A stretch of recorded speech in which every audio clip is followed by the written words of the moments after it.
Dinləyicilər, bugün mən sizə gizli təşkilat rubrikasından çıxış edəcəm və biz gizli təşkilat rubrikası mənim gizli təşkilat əsərimdəndir.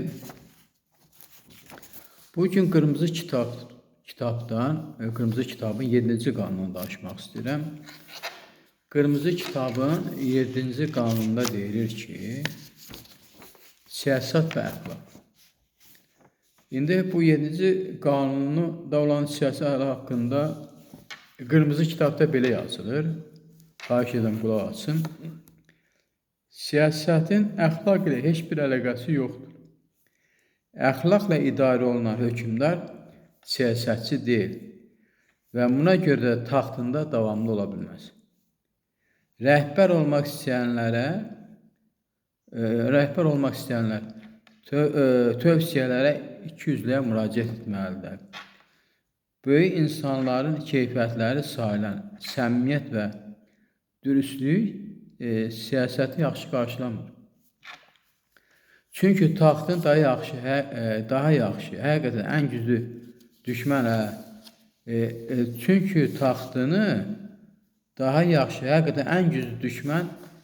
ələ keçirə bilər. Bu keyfiyyətlər padşahların xüsusiyyətləri olmalıdır, amma biz onları rəhbər tutmamalıyıq. Bax, əziz dinləyicilər, bugün mən sizə bu Qırmızı kitabın 7-ci siyasəti haqqında, 7-ci qanun haqqında, yəni və siyasət və əxlaq haqqında danışmaq istəyirəm. Əvvəlcə mən istəyirəm ki, bu birinci növbədə bu siyasət haqqında müəyyən fikrimi bildirim. Sonra əxlaq haqqında fikrimi bildirim və sonra biz əlavə fikirləri sizin nəzərinizə çatdıraq. İndi siyasət özü ümumiyyətlə nə deməkdir? Siyasət cəmiyyətin idarə olunması, qərarların qəbul edilməsi və dövlətin fəaliyyətinin istiqamətləndirilməsi ilə bağlı proseslər və fəaliyyətlər məcmusudur. Söhbət burada dövlət siyasətindən gedir. Əlbəttə, nə deməkdir burada? Yəni, dövlət cəmiyyəti necə idarə edir? Dövlət qərarları var. Dövlət rəhbərinin çıxardığı qərarlar. Yəni, indi bu dövlət rəhbəri elə bir siyasət yeritməlidir ki, o cəmiyyəti idarə edə bilsin. Bu, əsas məsələdir. Sonra dövlət rəhbəri elə bir dövlət qərarları çıxartmalıdır ki, o düzgün siyasət həyata keçirsin. Və dövlət rəhbəri dövlət fəaliyyətinin istiqamətləndirilməsi proseslərini bir növ nizamlamalıdır. Və bütün bu proseslərin hamısı deməli, dövlətin siyasətində belə deyək, öz əksini tapır. Dövlətin, yəni siyasət deyəndə ümumiyyətlə belə başa düşək ki, bu dövlətin siyasəti nəzərə alınmalıdır. Dövlət siyasətindən söhbət gedir. İndi bu dövlət siyasətinin özünün də müxtəlif sahələri mövzusudur. Gəlin, bir qədər bu dövlət siyasətinin sahələrinə nəzər yetirək. Məsələn, birinci, daxili siyasət.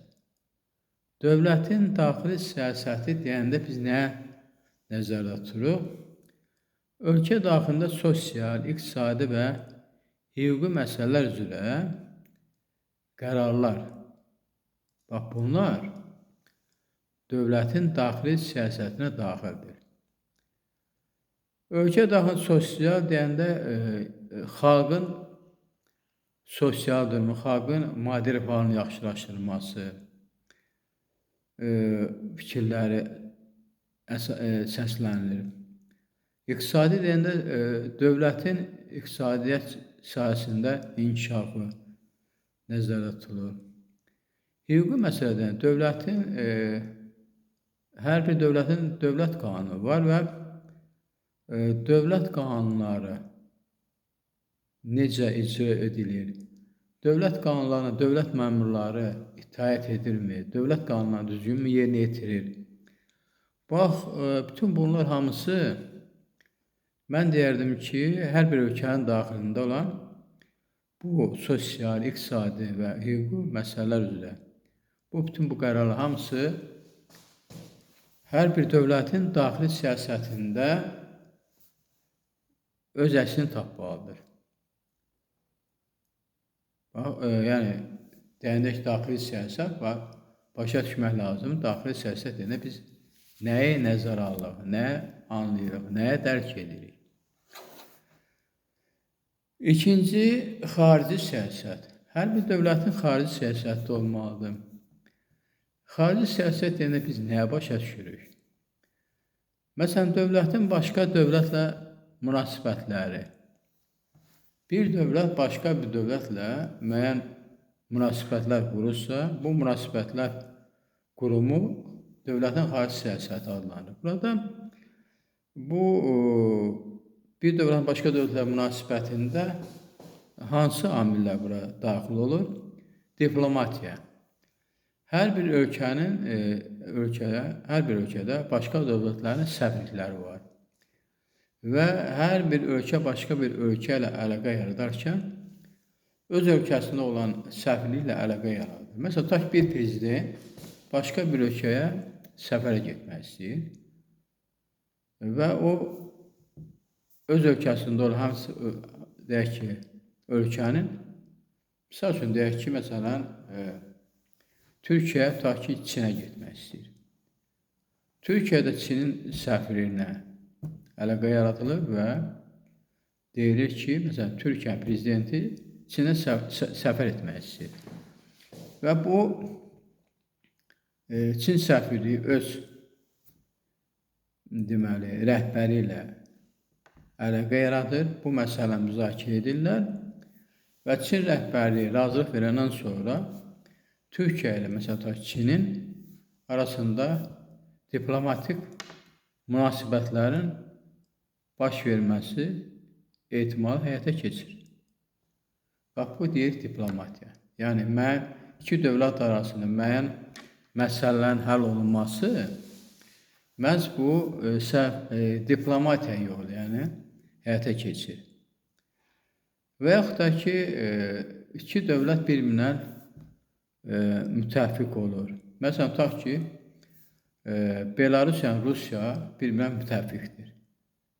Yəni, bu cür dövlətlər bir-birindən həm iqtisadi, həm siyasi, həm ticari başqa sahələrlə bərabər müttəfiq bir əlaqə qururlar və onların münasibətləri qarşılıqlı olur. Ona görə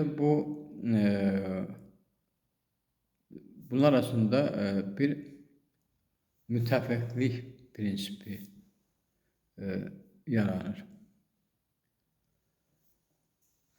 Və təhlükəsizlik. Hər bir dövlət öz ərazisini qorumalıdır. Yəni xarici müdaxilədən qorumaq məsələsi həll olunur və bu zaman dövlətlər arasında təhlükəsizlik müqavilələri bağlanır ki, məsələn, bir dövlət başqa bir dövlətin ərazisini zəbt eləməməlidir, işğal etməməlidir, yaxud da başqa bir dövlət ərazisini tutmamalıdır. Və təhlükəsizlik deyəndə iki dövlət arasında tutaq ki, sülh müqaviləsi bağlanır ki, 10 il, 5 il, 10 il, 15 il ki, yəni biz bir-birimizin ərazisinə hücum etməyəcək, bir-birimizin deyək ki, ərazi bütövlüyünü tanıyacaq və burada iki dövlət bir-birinin təhlükəsizliyini qoruyacaq. Və bir də bu xarici siyasətdə daxil olan əlamətlərdən biri də ticari əlaqələr, yəni ticarət əlaqələri. Yəni dövlətlər arasında müəyyən ticarət müqavilələrinə bağlılar. Bir dövlət başqa bir dövlətə yəni öz məhsullarını satır. O dövlət də o məhsul əvəzində özünün istehsal məhsulu başqa dövlətə sadır. Yəni iki dövlət arasında ticarət münasibətləri qurulur. İndi onda belə gəlin belə bir nəticə çıxaraq ki, buradan bir anlamı olar ki, deməli xarici siyasət deyəndə biz nəyə başa düşürük? Xarici siyasət deyəndə biz dövlətin başqa dövlətlə münasibətləri başa düşürük. Buraya diplomatiya, müttəfiqlik, təhlükəsizlik və ticarət əlaqələri və sair daxildir. İndi bu siyasətin üçüncü bir sahəsi iqtisadi siyasətdir. Və hər bir dövlətdə vergi idarələri var. Yəni iqtisadi siyasətə hansılar daxildir? Vergi, dövlətin büdcəsi, pul siyasəti, sosial proqramlar. Məsəl üçün, vergi deyəndə, məsələn, dövlət vergi idarələri dövlət təşkilatlarına, müəssisələrdən, deyək ki, başqa ticarət təbəqələrinin bütün də mövcud nə qədər müəssisələr var, bütün sahələr üzrə deyək ki, tibbi, elmi və başqa və s. Bu sahələr üzrə deməli vergi tutmaları prosesini həyata keçirir. Yəni hər bir deyək ki, sahələr üzrə müəyyən vergilərin dövlət tərəfindən alınması proseslərini bu dövlət vergi idarələri həyata keçirir. Büdcə deyəndə hər bir dövlətin büdcəsi var. Hər ildə hər bir dövlət öz milli məclisində yaxud parlamentində bir illik dövlət büdcəsi təsdiq edir. Və bu dövlət büdcəsinə bütün sahələr oraya daxil olur və nə qədər o dövlət büdcəsinə də bütün həm insanların deyək ki, əmək haqları, həm deyək ki, bütün sahələrin iqtisadi inkişafı məsələləri hamısı bu dövlət büdcəsində nəzərə alınır. Pul siyasəti pulun devalvasiyası, yəni pulun yəni hər hansı bir ölkədə müəyyən kriz nəticəsində pulun deməli bir növ deyək ki, necə deyək ki, pulun dəyərinin azalması, yəni pul dəyərinin çökməsi məsələsidir.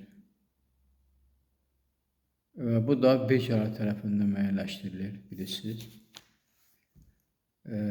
Yəni pul siyasətində, yəni hər bir dövlətdə pulun deməli bu dəyişmə prosesləri sabit deyil. Yəni hər an dəyişə bilər. Və nəhayət sosial proqramlar da yəni müəyyən sosial proqramlar var. Sosial proqramda xalqın maddi rifahının yaxşılaşdırılmasıdır. Və yaxud da deyək ki, müəyyən deyək ki, sahələrdə sahələrin inkişafına dövlət tərəfindən sosial proqramlar əsasında maliyyə vəsaitləri ayrılır. Bax, belə bir məsələlər mövcuddur. Və dördüncü dövlətin sosial siyasəti, burada təhsil sahələri aiddir, səhiyyə sahələri, sosial müdafiə, yəni ki, yaşlı insanların pensiya məsələləri bax, burada həll olunur. Sonra hüquqi və inzibati siyasətlər.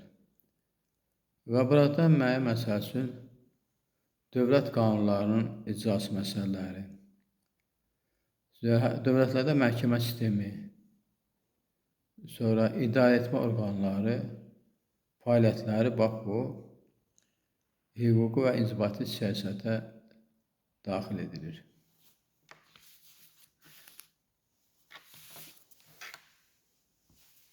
Siyasetin özündə siyasi ideologiyalar da mövcuddur. Məsələn, bu siyasi ideologiyalar özləri də müəyyən nəzəriyyələr formalaşdırır və bu ideologiyalarda müəyyən deməli amillər nəzərə alınır. Misal üçün, siyasi ideologiyalardan məsələn deyək ki, biri liberalizm ideologiyasıdır. Liberalizm ideologiyası deyəndə biz liberalizm nəyə başa düşürük? Burada liberalizm ideologiyası məsələn dövlətlərdə azad bazar fəaliyyətini həyata keçirilməsi məsələsidir. Sonra dövlətlərdə insan hüquqlarının qorunması məsələsidir. Və hər bir dövlətdə hər bir fərdin azadlığı məsələsidir. Bütün bax bunlar hamısı bu liberalizm ideologiyasında öz əksini tapır.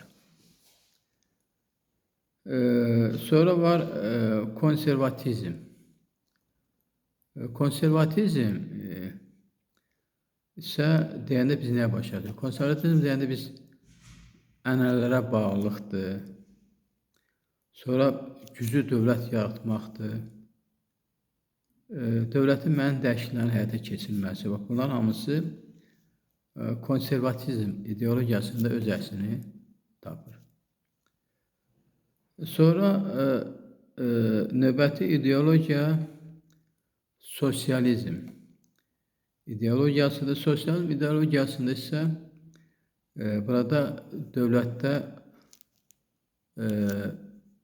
xalq içində sosial bərabərlik məsələsi və dövlətin iqtisadiyyatda xüsusi rolu bax bu sosializm ideologiyasında öz əksini tapır.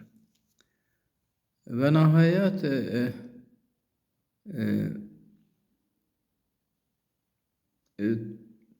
növbəti ideologiya milliyyətçilik ideologiyasıdır.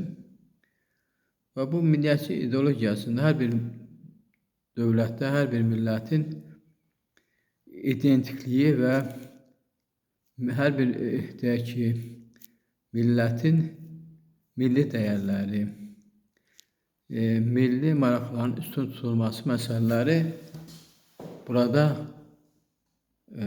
yəni bu ideologiyada yəni ki biz oxusaq görərik ki bu ideologinin məğzi bax bundan ibarətdir. İndi onu da demək istəyirəm ki siyasət bundan başqa onu deyək ki bundan başqa dövlət siyasətinin məqsədi də var, məramı da var. Dövlət siyasətinin məqsədi nədən ibarətdir? Birinci, cəmiyyətdə nizam yaratmaq. Sonra ədalət və təhlükəsizliyin təmin edilməsi. Məsələn, resursların, yəni hər bir dövlət resursların bərabər bölüşdürülməsi, yəni dövlət sərvətlərinin bərabər bölüşdürülməsi. Sonra müəyyən deyək ki, hər bir millətin maraqlarını qorumaq, insanlar maddi halını yaxşılaşdırmaq. Bax, bu məsələlər mütləq nəzərə alınmalıdır. İndi mən sizə dedim ki, bu 7-ci siyasət, 7-ci qanun siyasət və əxlaqdan ibarətdir. Bu, indi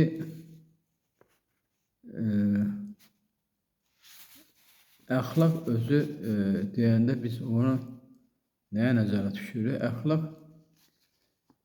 deyəndə biz insanın davranışını qəbul etməliyik ki, əxlaq da insanın davranışı, hər bir insanın fərdi qərarları, insanların bir-birinə olan münasibətində düzgünlük, hər bir insanda məsuliyyət kimi prinsiplər, bütün bunlar hamısı insanın əxlaqını tənzimləyən bir dəyərdir.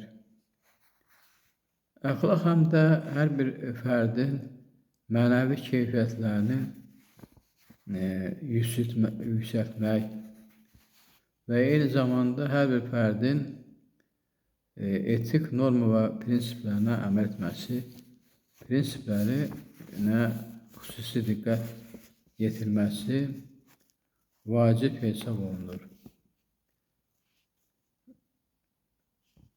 Əxlaq davranışında insanlar deməli, doğru və ya da yanlış anlayışları mütləq müəyyən etməlidir. Yəni, əgər bir insan müəyyən bir hərəkət edirsə, o bilməlidir ki, bunun hərəkəti düz hərəkət yaxud da yanlış hərəkətdir. Hər bir insan öz deməli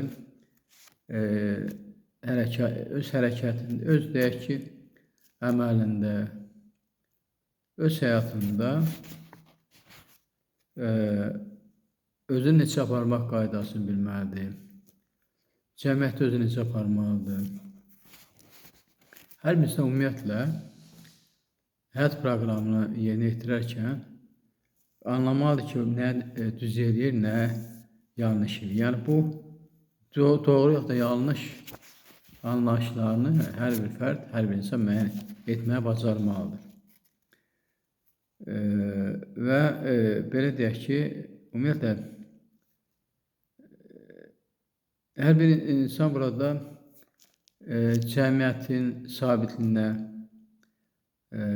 xüsusi diqqət yetirməlidir. İnsanların harmonik şəkildə yaşamasına xidmət etməlidir. Hər bir insan özünün maddi rifahını yaxşılaşdırmalı, eyni zamanda ətrafdakı insanların da maddi rifahını yaxşılaşdırmasına kömək etməlidir. Ümumiyyətlə, bu əxlaq qaydaları nəzərə alanda, həm əxlaqın da özünün əsas prinsipləri var. Məsələn, hər bir kəs öz haqqına uyğun davranmalıdır. Yəni ki, özünü aparmaq qaydalarına diqqət yetirməlidir. Hər bir kəs öz davranışlarını qiymətləndirməyə bacarmalıdır. Hər bir kəs məsuliyyət hissini anlamalıdır. Başqa insanların hüquq və fikir və dəyərlərini tapdalamamalıdır. Bax, belə etikanın bu cür formaları var. Bunu biz, yəni ki, hər bir insan bu normaları yerinə yetirməlidir. Hər bir insan digər insanlara yardım etməlidir, xeyirxahlıq göstərməlidir. Hər bir insan öz əməllərinin nəticəsinə cavabdeh olmalıdır.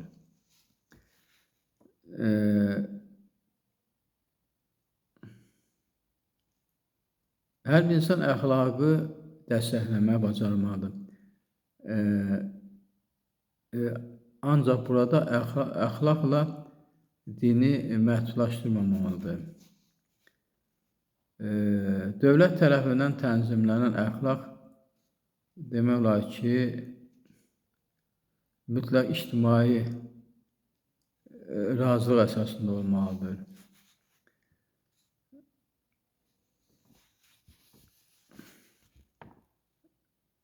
Ümumiyyətlə, əxlaqın müəyyən növləri mövcud olur və bu əxlaqın növləri deyəndə burada biz belə deyək, fərdi əxlaq nəzərdə tutuluq. O əxlaq növlərindən birinci fərdi əxlaq. Burada hər bir şəxsin davranış kodeksi müəyyənləşir. Sonra ictimai əxlaqdır. Burada cəmiyyətin qəbul etdiyi ümumi norma və qaydalar burada öz əksini tapır. Və yaxud da ümumi deyək, peşə etikası var. Peşə etikasında sənət sahiblərinin etika qaydaları mövcuddur və hər bir peşə sahibi, məsəl üçün müəllim, həkim, jurnalist və polis və s. hər peşə sahibi öz peşə kodeksinə, peşə əxlaq kodeksinə əməl etməyə bacarmalıdır. Cəmiyyətdə deməli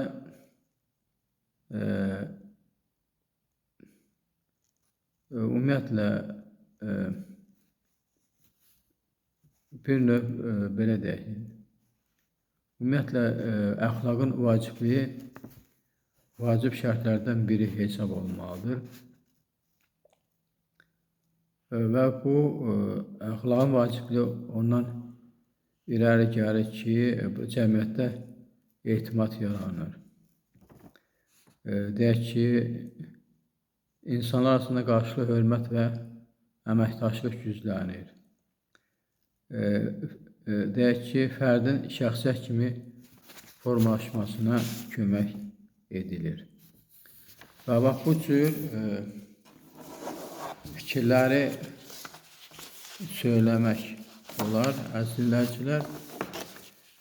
Və onu da demək istəyirəm ki, indi mən burada 7-ci siyasətdə ziddət və əxlaq dedim ki, qanunudur.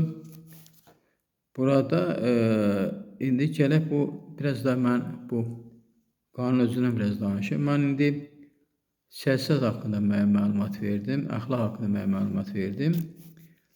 İndi burada qanun özündən də bir neçə fikir söyləmək istəyirəm. Və bu 7-ci siyasət və əxlaq qanununda deyilir ki, əxlaq və idarəetmə hökmdar siyasətçidir.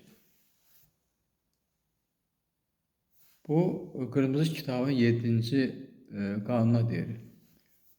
Yəni ki, o hökmdar ki, əxlaq sahibidir. Deyək ki, xalqın maddi-manevi yaxşılaşdırmaq üçün çalışır. Dövlətin iqtisadiyyatını yüksəltməyə çalışır. Dövlətinin deyək ki, bütün dövlətdə şəhər və məskənlərin abadlaşdırması və s. Dövlətin xeyri üçün çalışan bir hökmdar, indi hökmdar deyirik, burada Qırmızı kitabda belə yazılıbdır. Deyək ki, məsələn, prezident yaxud baş nazir deyirlər ki, bu qanunda deyilir ki, belə yəni ki, baş nazir prezidentlər siyasətçi deyil. Və belə prezidentləri tez taxtdan yıxırlar. Belə bir söhbət yox. Liviyada Qəddafinin dövründə bütün xalq yaxşı yaşayırdı. Qəddafini yıxdılar, başladı o Liviyada olan tayfalar bir-birini qırmağa. Və Qəddafinin dövründə yaxşı yaşayan xalq başladı bir-birinin ətini yeməyə, bir-birinin, yəni ki, orada ayrı-ayrı qəbilələr bir-birini müharibə elədi, bir-birinin deməli, torpaqlarına hücum etdilər, xalq acından qırıldı və gözəl yaşayan bir xalq dilənçi bir kökə düşdü. Qəddafi əxlaqla idarə olunan bir prezident idi. Ancaq o, yaxşı deyək, belə çıxış yaxşı siyasətçi deyildi. Yaxşı siyasətçi olsaydı, əlbəttə ki, belə çıxır ki, onu hakimiyyətdə yıxmadılar. deyir ki, burada deyirlər ki, rəhbər olmaq istəyənlər tövsiyələr 200-dən müraciət etmək. Belə çıxır ki, bu Qırmızı Kitabın 7-ci qanunda deyilir ki, belə çıxır ki, bunu belə anlamaq olar ki, deməli, prezidentə baş nazirə belə çıxır ki, 200-də olmalıdır. Yəni 200-də olmasa bu dövləti idarə edilməz. Yəni bu 7-ci qanunda deyilən fikirdir. Yəni mən bu özümdən çıxartmıram. Yəni burada 7-ci qanunda yazır, yəni rəhbər olmaq istəyən tövsiyələr 200-dən müraciət etmək. Yəni 200-də olmalıdır. 200-də olmasa bu deməli prezident və baş nazir ola bilməz. Böyük insanların keyfiyyətləri sayılan səmimiyyət və düzlük siyasətdə yaxşı qarşılanmır. Böyük insanlar deyəndə burada birisi də söhbət edən gedir. Prezidentlər, baş nazirlərdən. Yəni prezidentlər, nazirlər keyfiyyətləri sayılan səmimiyyət və düzlük siyasətdə yaxşı qarşılanmır. Və bu zaman onun taxtını deməli ən güclü düşmən tezliklə ələ keçirə bilər. Yəni prezident, baş naziri ən güclü düşməni deməli prezidentdən, baş nazirdən deməli uzaqlaşdıra bilər. Hakimiyyətə başqası gələ bilər. Və ona görə də deyir ki, bu keyfiyyətlər baş nazirdə, prezidentdə olsa, onda onlar öz taxtını saxlaya bilərlər. Bax, yəni 7-ci siyasətin qanunu siyasi əxlaqdır və burada qanunun özünün açıqlaması da bu cür gəlir. Bununla da bugün çıxışımı yekunlaşdırım. Hələlik bu qədər. Sağ olun. Gələn görüşlərə.